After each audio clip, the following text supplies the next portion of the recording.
The storage room smelled like old cardboard and abandonment. Emma pressed her palm against her daughter Lily's forehead and felt the heat radiating through her skin like a furnace. 103 degrees, maybe higher. The 5-year-old's breathing came in shallow, rapid bursts. "Mommy, I'm cold," Lily whimpered, though sweat plastered her blonde curls to her temples. Emma wrapped both arms around her daughter, pulling her closer on the concrete floor. She'd already stripped off her own cardigan to make a pillow, already pounded on the metal door until her fists bled, already screamed until her voice cracked into nothing. The lock clicked from the outside 2 hours ago. Her husband Ethan's voice still echoed in her head. "I'm sorry, Em. I can't let you ruin this. I'll be back in 3 days." 3 days. She looked at her phone again. No signal. The storage unit sat in the basement of their building, concrete walls blocking everything. She'd tried the emergency call feature 17 times. Nothing. Lily coughed, a wet rattling sound that sent ice through Emma's veins. "Baby, stay with me," Emma whispered, rocking her gently. "Someone will come. Someone has to come." But who? Ethan had taken her keys, her wallet, everything. The security guard wouldn't check the storage units. Their neighbors thought they were on vacation. That's what Ethan had told everyone. A family trip to Cape Cod.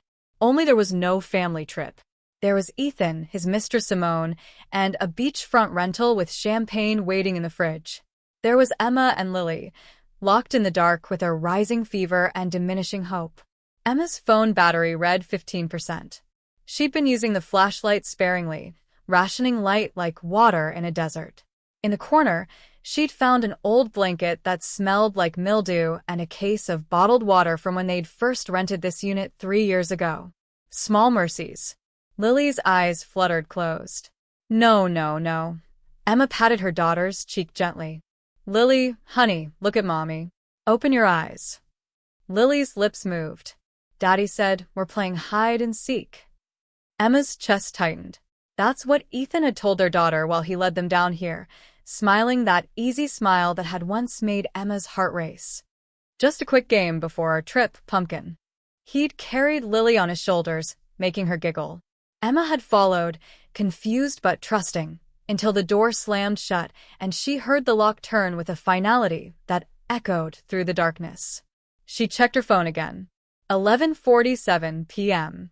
They'd been locked in for 2 hours and 13 minutes. In another timeline, Emma would be asleep in their bed, Lily tucked safely in her room decorated with hand-painted butterflies. In another timeline, Emma would still believe her marriage was solid, that the late nights Ethan spent at the office were actually at the office, that the perfume she occasionally smelled on his shirts was from crowded subway cars. But 3 weeks ago, Emma had answered Ethan's phone when he was in the shower. A text from Simon that read, "Can't wait for our weekend getaway. Finally have you all to myself." When she'd confronted him, he'd laughed it off. Simon was a colleague. The weekend getaway was a work conference. She was being paranoid, crazy even. Motherhood had made her suspicious and untrusting. Emma had wanted to believe him. God, how she'd wanted to believe him. So she'd hired a private investigator. An uncomfortable, desperate thing that made her feel like a character in a bad movie. The photos arrived yesterday. Ethan and Simone at a restaurant, hands intertwined across the table. Ethan and Simone coming out of a hotel. Ethan and Simone kissing in his car, his hand tangled in her red hair. Emma had printed the photos. She'd planned to show them to Ethan tonight, to demand the truth, to ask him to choose. Her or us. She never got the chance. He must have known somehow, must have seen something in her face at dinner. While she was helping Lily brush her teeth, he'd gone through her bag, found the envelope of photographs. Then came the game of hide and seek that wasn't a game at all. Lily's breathing changed, becoming more labored. Emma pressed her ear to her daughter's chest, counting heartbeats. Too fast. Everything was too fast. "Please," Emma whispered to the darkness. "To God. To anyone listening. Please don't let my baby die in here. Please." Somewhere above them, in the regular world where doors opened and air flowed freely, Ethan was probably packing his suitcase. Or maybe he was already in the car, Simone in the passenger seat, both of them laughing about something meaningless, while his wife and daughter suffocated in the dark. Emma had read somewhere that a person could survive 3 days without water, 3 weeks without food, 3 minutes without air. But what about a sick child? What about a 5-year-old with a fever that climbed higher every hour? She pulled out her phone again, hands shaking. 13% battery. She opened her contacts, scrolling through names with blurry vision. Her parents were on a cruise, completely unreachable. Her best friend Rachel was in California for work. Her sister lived 6 hours away, and they hadn't spoken in months after a fight about something Emma couldn't even remember now. Then she saw a name she hadn't thought about in weeks: Richard. Ethan's father. Emma and Richard had always had a strange relationship. He was gruff, intimidating, a retired Marine who still woke up at 0500 every morning and ran 5 miles before breakfast. Ethan called him the general behind his back, said his father was impossible to please, that nothing was ever good enough. But Richard had always been kind to Emma. When she and Ethan got married, Richard had pulled her aside at the reception. "My son is lucky to have you," he'd said. "Don't let him forget that." Last month, Richard had stopped by unannounced with a wooden rocking horse he'd built for Lily. Ethan had been at work. Richard had stayed for coffee, telling Emma stories about Ethan's childhood, about the wife he'd lost to cancer 10 years ago. "Marriage is a choice," he'd said before leaving. "Every single day you choose. The moment you stop choosing, it's already over." Emma hadn't understood then. She did now. Her finger hovered over Richard's name. It was almost midnight. Richard lived 40 minutes away. Even if he answered, even if he came, could he get them out? The storage unit door was solid metal with a combination lock Ethan had changed last week, another thing that should have been a red flag. But what choice did she have? Lily whimpered in her arms, her small body trembling. Emma pressed call. The phone rang 4 times.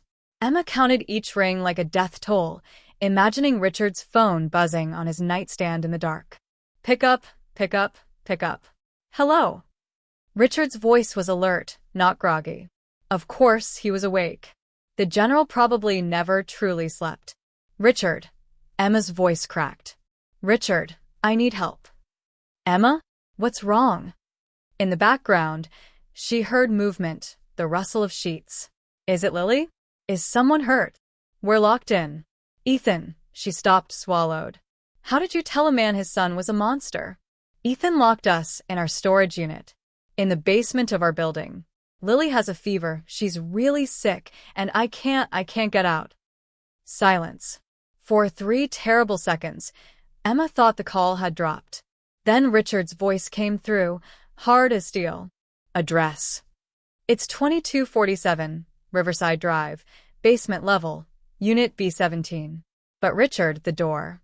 "I'm coming. Keep Lily cool. I'll be there in 20 minutes. "How will you?" 20 minutes, Emma." The line went dead. Emma looked at her phone. 8% battery. She turned off the flashlight, plunging them into complete darkness. Lily stirred in her arms. "Mommy? Grandpa Richard is coming, baby. He's going to get us out. I want Daddy."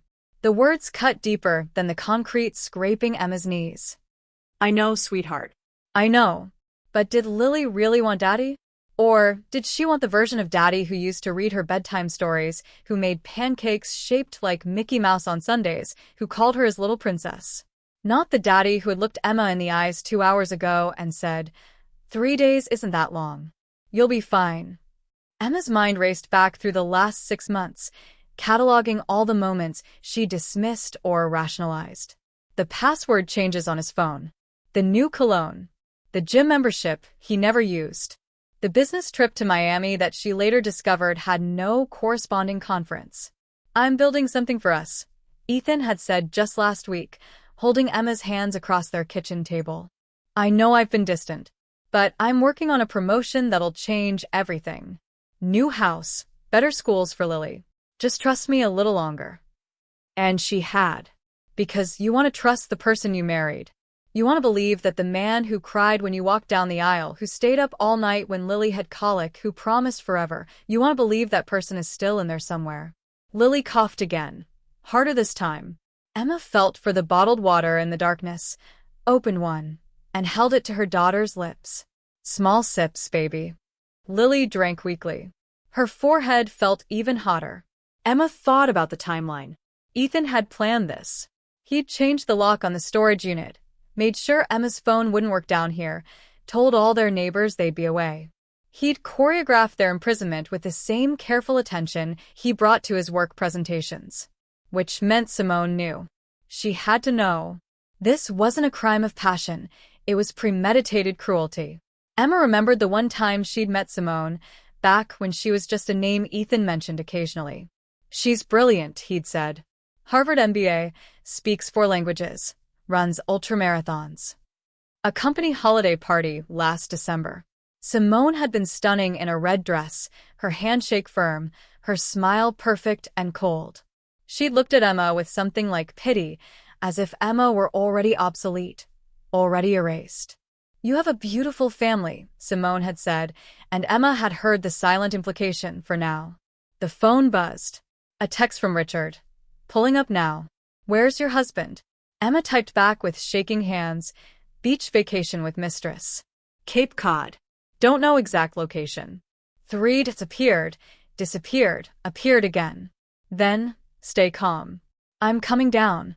5 minutes passed. 10. Emma heard nothing through the thick walls and door. She imagined Richard prowling the basement hallway, searching for their unit among dozens of identical doors.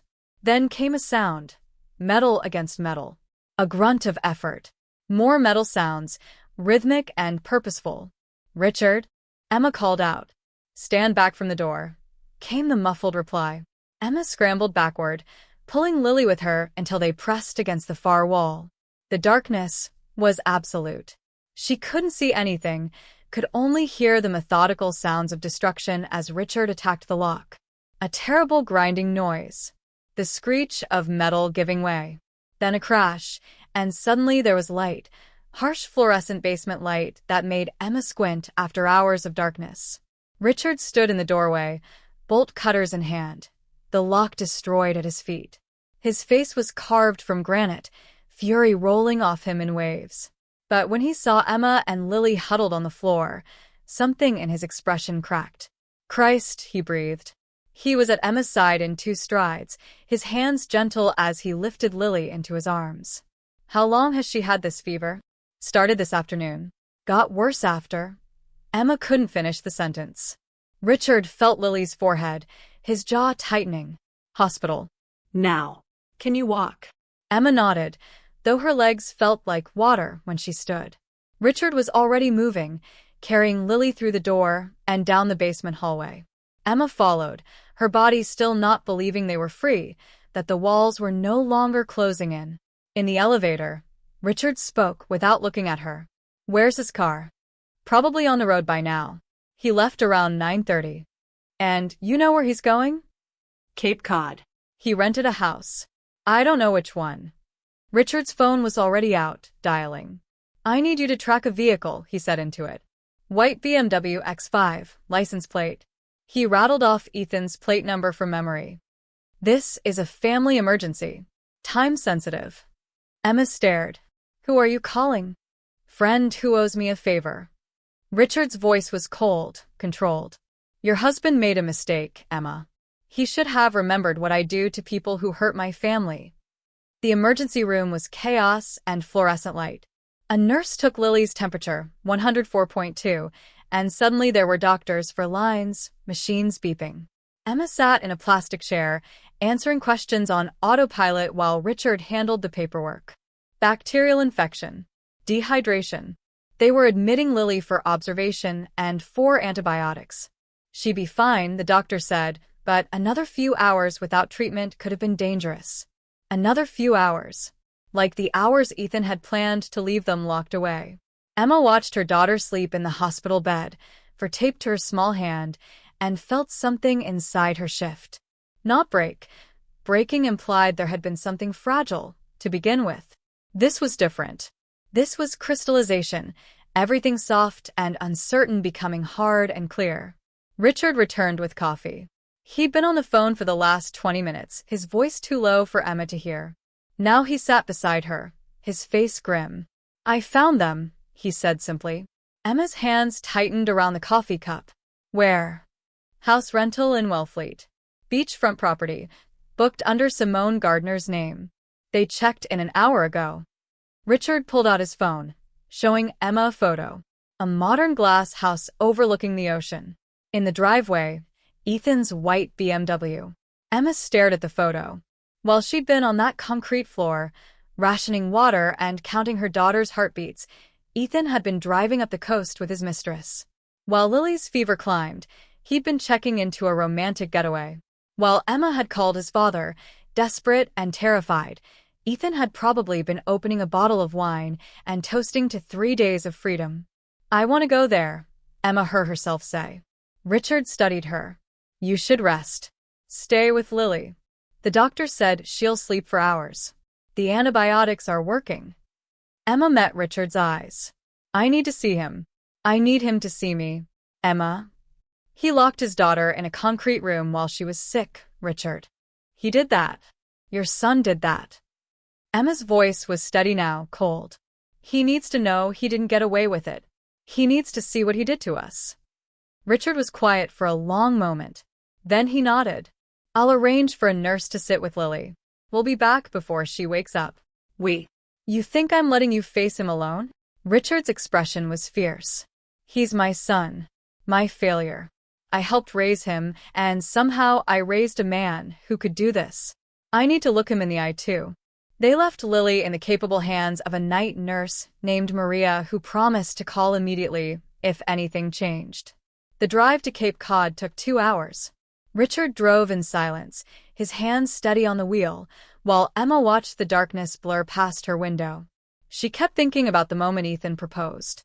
They'd been dating for 2 years, and he'd taken her to the restaurant where they'd had their first date. He'd gotten down on one knee and said, "I want to spend every day of the rest of my life choosing you. Every day you choose." When had Ethan stopped choosing her? When had she become an obstacle instead of a partner? When had their daughter become collateral damage? Emma's phone buzzed. A text from Rachel, her best friend, just landed. "Saw your weird voicemail. You okay?" Emma had forgotten. Hours ago, locked in that storage room, she'd left Rachel a rambling voicemail. A just-in-case message. A goodbye in case no one came. She typed back, "Long story. We'll call tomorrow. We're safe." They pulled up to the Wellfleet house at 3:47 a.m. The ocean whispered against the shore behind the property. Lights glowed in the windows, warm and inviting. Ethan's BMW sat in the driveway like a monument to betrayal. Richard killed the engine. Last chance to turn back. Emma opened her door. "Let's go." They walked up the stone path together. Through the floor-to-ceiling windows, Emma could see the interior, sleek modern furniture, an open-plan kitchen, a staircase leading to a loft bedroom. No sign of Ethan or Simone on the main floor. Richard tried the door. Locked. He pulled out a small leather case from his jacket. "You carry lockpicks?" Emma whispered. "Old habits." Richard worked quickly, and within 30 seconds, the lock clicked open. "After you." The house was silent except for the hum of the refrigerator and distant ocean sounds. Emma moved through the main floor, taking in the evidence of their romantic getaway. 2 wine glasses on the counter, half empty. A pair of women's heels kicked off by the couch. Ethan's jacket draped over a chair. Then she heard it. Laughter from upstairs. Low voices. The unmistakable sounds of intimacy. Emma climbed the stairs, Richard behind her. The loft bedroom door was open. And there they were, Ethan and Simone in bed, sheets tangled around them, wine bottle on the nightstand, completely oblivious to the world outside their bubble. Emma flipped on the light switch. Ethan jerked upright, blinking against the sudden brightness.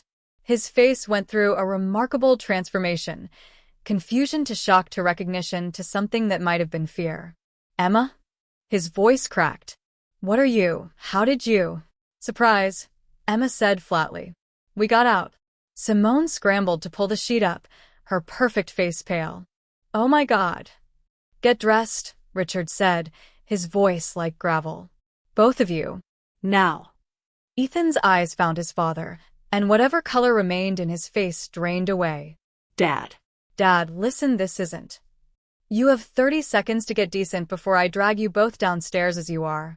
They dressed frantically, Simone pulling on jeans and a sweater, Ethan fumbling with his shirt buttons. Emma watched, feeling nothing. No anger yet. Just a vast, cold emptiness. Downstairs, Richard positioned Ethan and Simone on the couch like prisoners awaiting sentencing. Emma stood across from them, Richard beside her. Where's Lily? Ethan asked, and had the audacity to sound concerned. Hospital, Emma said. Her fever hit 104. Bacterial infection. They're giving her 4 antibiotics. Ethan's mouth opened and closed. But you had water. I left you water. You left us bottled water in a locked concrete room with no medical supplies while our daughter was sick. Emma's voice was still eerily calm. You locked us away so you could have 3 days of vacation with your mistress. So let me ask you something, Ethan. What was the plan? Were you going to let us out when you got back? Or were you hoping someone else would find us first so you could pretend to be the shocked, concerned husband? I wouldn't have. Ethan stopped, swallowed. I was going to let you out. Sunday night. I was coming back. Lily could have died by Sunday night. She had a little fever. Kids get fevers all the time. Emma laughed, a harsh sound. A little fever. Do you hear yourself? Your 5-year-old daughter had a 104-degree fever in a locked room, and you're calling it little. Simone spoke for the first time, her voice small. Ethan, you said they were staying with your mother-in-law. You said Emma knew about us, that you'd already filed for divorce. Emma and Richard both turned to stare at her. He told you what? Emma asked. Simone looked between them, realization dawning on her face. Oh God. You didn't know. You didn't, she turned to Ethan. You lied to me. About everything. Simone, just let me explain. Explain what? Simone stood up, backing away from him. You told me your marriage was over. You said Emma was okay with this, that you were just waiting for the lawyers to finalize everything. You said Lily was with Emma's mother this weekend. Her voice rose. You locked them in a storage unit? While I was sitting in the car waiting for you. You were there? Emma asked quietly. Simone's face crumpled. I waited in the car while he grabbed something from your apartment. He said he was getting some of his things, that you'd already moved out. She pressed her hands to her face. Oh my God. I'm so sorry. I didn't know. I swear I didn't know. Richard spoke, his voice like judgment. Get out. Simone didn't need to be told twice. She grabbed her purse and keys, casting one last horrified look at Ethan before fleeing out the door. They heard her car start, gravel crunching as she drove away. Now it was just the 3 of them. Ethan slumped forward, his head in his hands. Emma, please. I messed up. I know I messed up. But I didn't mean. I wasn't thinking clearly. You weren't thinking clearly, Emma repeated. For how long, Ethan? How long have you not been thinking clearly? 6 months of sneaking around? A year? When exactly did you decide your wife and daughter were disposable? I never thought you were disposable. You locked us in a storage unit. Emma's calm finally shattered. You looked at your sick child and your wife, and you locked them away like they were old furniture you didn't need anymore. What do you call that, if not disposable? Ethan's eyes were wet. I was panicking. You found the photos, and I knew you were going to leave me, take Lily, take everything. I just needed time. Time to figure things out, to make plans. To hide your money, Richard interjected coldly. That's what you needed time for, isn't it? Move assets around before the divorce. Ethan's silence was confirmation enough. Emma felt something click into place. The promotion you've been talking about. The big thing you were building for us. It was never about us. Was it? You've been preparing for this.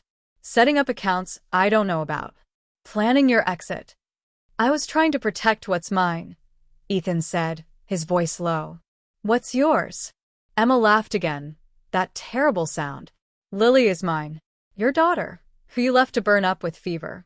Your daughter, who asked for you while I held her in the dark. She's not yours anymore, Ethan. You gave up that right when you turned that lock. You can't take her from me. I'm her father. You're a criminal, Richard said. What you did tonight is false imprisonment. Child endangerment. Reckless endangerment. I've already called my lawyer. By tomorrow morning, there will be a restraining order. By tomorrow afternoon, there will be criminal charges. Ethan's face went white. Dad. Dad, you can't. I'm your son. My son died the moment he locked that door. Richard's voice broke slightly on the last word. The boy I raised would never have done this. I don't know who you are. Emma pulled out her phone, opening the voice memo app. Tell me why you did it, Ethan. In your own words. Tell me why you locked us away. Emma, don't. Tell me. She held up the phone. Or I go to the police right now, tonight, and you get arrested in your mistress's rental house wearing the shirt I gave you for Christmas. Your choice. Ethan looked at his father, found no help there, looked back at Emma. And maybe he saw something in her face, some finality he hadn't seen before, because he started talking. I met Simone 18 months ago. We started the affair after 6 months. I didn't mean for it to happen, but she understood me in a way you stopped understanding me after Lily was born. You were always tired, always focused on the baby. I felt invisible. So you found someone who made you visible, Emma said. Go on. I wanted to leave. I did. But the money, we have assets together, the house, Lily's college fund. I knew if I just left, you'd take me to the cleaners. So I started moving money, setting up accounts. Simone helped me figure it out. She's good with finance. Of course she is. Then you hired that investigator. I saw the photos in your bag. I knew you were going to confront me, probably get a lawyer. I panicked. I thought if I could buy a few days, I could move the last of the money, talk to my own lawyer, get ahead of things. Ethan's voice turned pleading. It wasn't supposed to be dangerous. I left you water. I thought Lily's fever would go down. I thought. You thought you could get away with it, Emma finished. You thought you could lock us away, steal our money, and ride off into the sunset with Simone. You thought you were smart enough to get away with it. I'm sorry, Ethan whispered. Emma, I'm so sorry. Emma stopped the recording, saved the file. I know you are. You're sorry you got caught. She turned to Richard. I'm ready to go. What happens now? Ethan asked, standing up. Emma, please. Can we talk about this? Can we figure something out? You want to know what happens now? Emma faced him one last time. Tomorrow morning, I'm filing for divorce and a restraining order. I'm giving this recording to the police along with my statement. I'm moving money out of our joint accounts into one you can't touch. I'm documenting everything, every text, every photo, every bank statement showing where you hid our money. And then I'm going to bury you in court. You'll never prove the money thing. Simone will help me. Emma smiled without humor. Did you see her face when she realized you'd lied to her? Hell hath no fury, Ethan. And you just scorned 2 women in one night. My lawyer will. Your lawyer will advise you to settle, Richard interrupted. Because if this goes to trial, that recording goes public.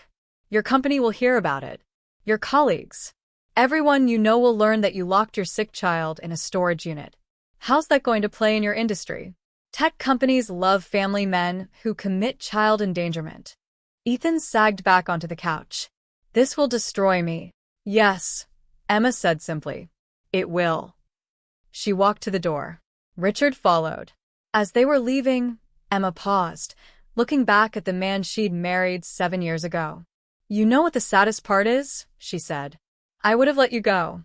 If you just asked for a divorce, if you'd been honest, I would have been hurt, but I would have survived. We could have co-parented. Lily could have had 2 happy parents instead of none. But you chose this. You chose to be cruel.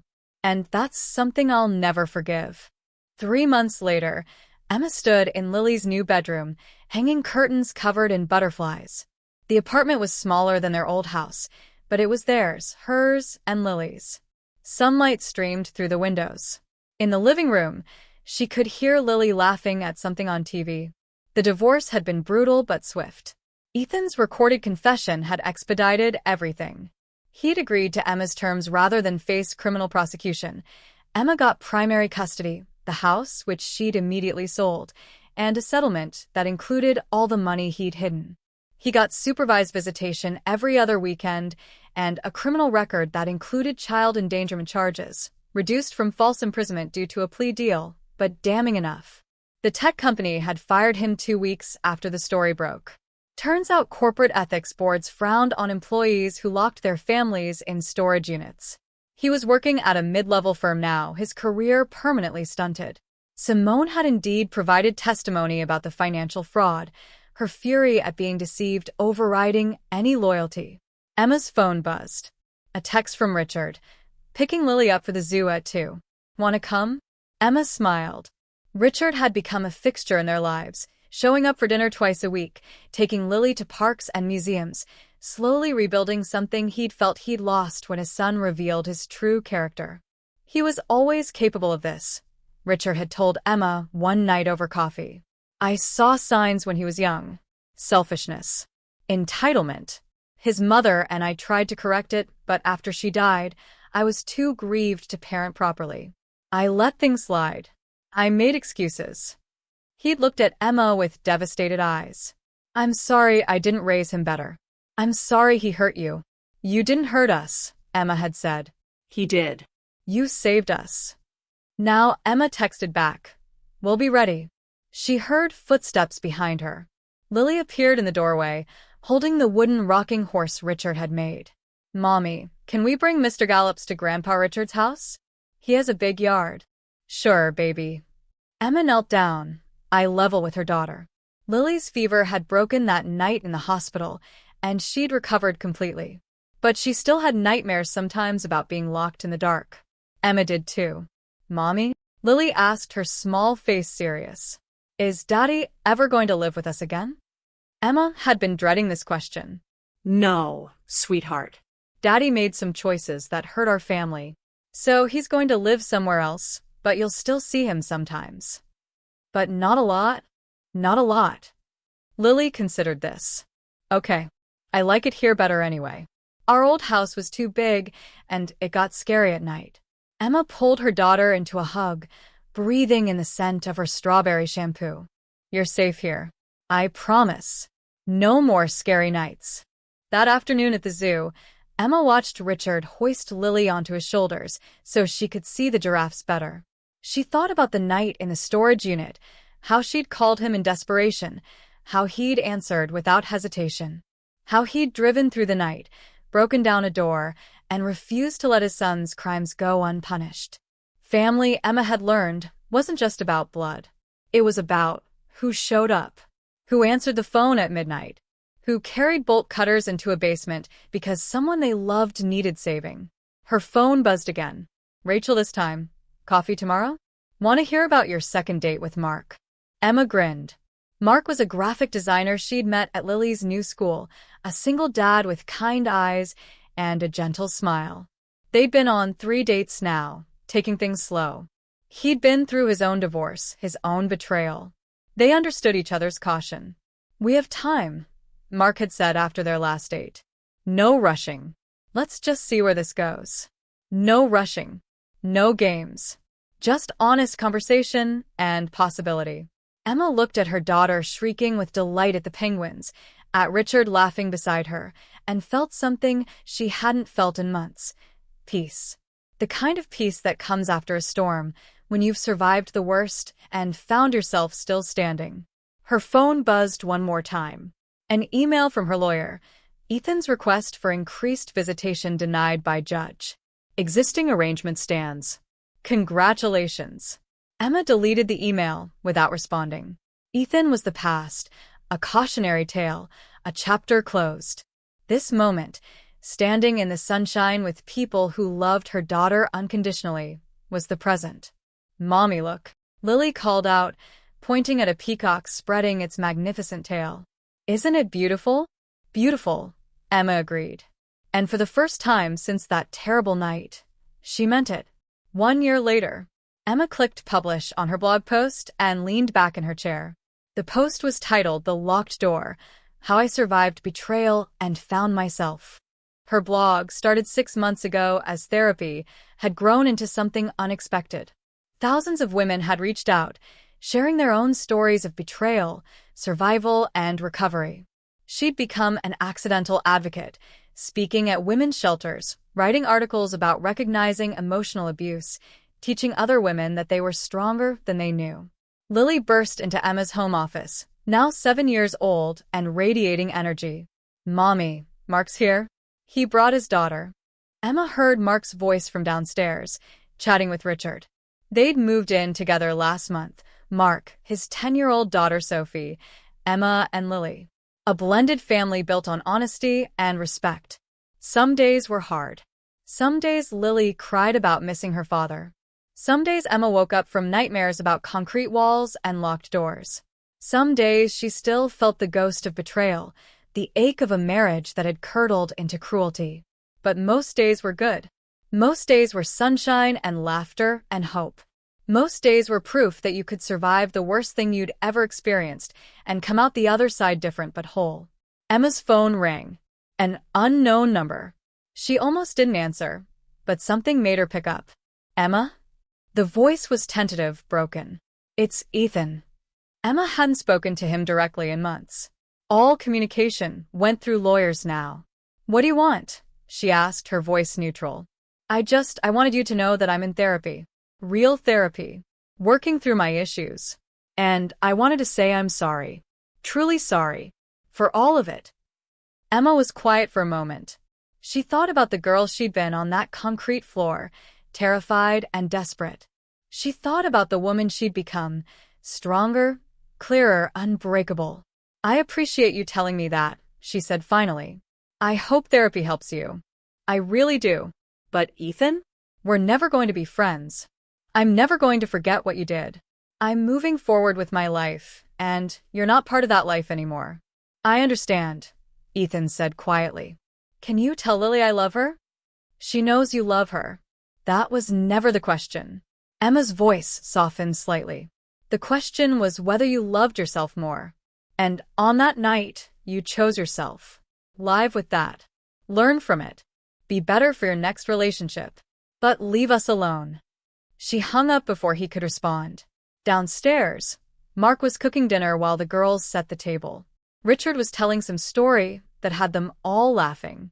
Emma stood in the doorway, watching her new family, and felt gratitude wash over her.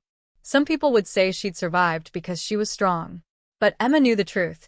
She'd survived because she'd made a phone call. Because someone had answered. Because a father had loved his granddaughter more than he'd loved the idea of a son. She'd survived because when the door locked, she'd refused to give up. And she'd do it again, every single time, for Lily. For herself. For anyone who'd ever felt locked away by someone who claimed to love them. Emma walked into the kitchen, into the light, into her new life. The door was open now. And it was going to stay that way.